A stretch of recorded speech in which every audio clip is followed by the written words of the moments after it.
So hello guys, welcome back to our another blog. और आज हम लोग खेत में आए गाइस। खेत में गन्ने की वो बनाना है ना हम लोग को, वो सफ़ेद गुड़। गन्ने काटने के बाद सफ़ेद गुड़ बनाएंगे गाइस, उसके बाद खाएंगे गाइस। मज़ा आएगा गाइस, लेकिन काम करने में लेकिन काम करने में काफ़ी कठिन होता है। इसलिए गाइस हथियार के साथ चल रहे हैं हम लोग। जाएंगे, काटेंगे आप लोग को दिखाएंगे। उसके बाद गुड़ को कैसे बनाया जाता है वो भी दिखाएंगे आप लोग को, है कि नहीं। आप लोग सिर्फ वीडियो में बने रहना। इधर में देखो भाई, हम तीनों आए आज गन्ना काटने आए। गन्ना काटनी है हम लोग को आज। और गुड़ बना के आप लोग को दिखाएंगे आज। शायद आप लोगों में से सब ज़्यादातर लोगों को पता नहीं होगा गुड़ कैसे बनाया जाता है कि नहीं। तो आज कोई ना, आज आप लोगों को हमारे वीडियो में देखने के लिए मिल जाएगा कि नहीं। तो फाइनली गाइस हम लोग आज में आ चुके हैं गन्ने के खेत में आ चुके हैं। और हम लोग को ये वाला गन्ना काटना है, तो साफ़ करना है, उसके बाद लेके जाना है घर में और इसको बना के आप लोग को दिखाना है कि नहीं।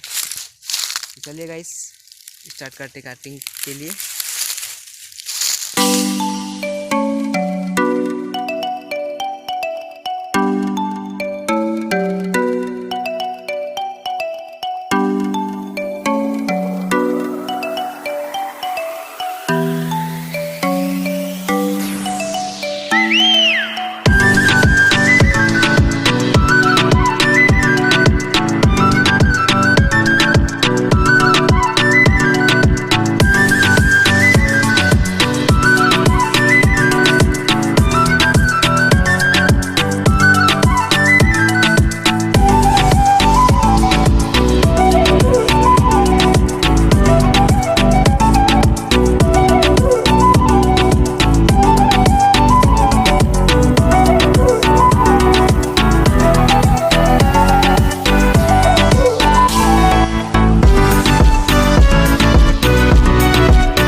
तो गाइस आप लोग को वीडियो कैसा लगा नीचे लाइक में बताना, और लाइक में नहीं कमेंट में बताना।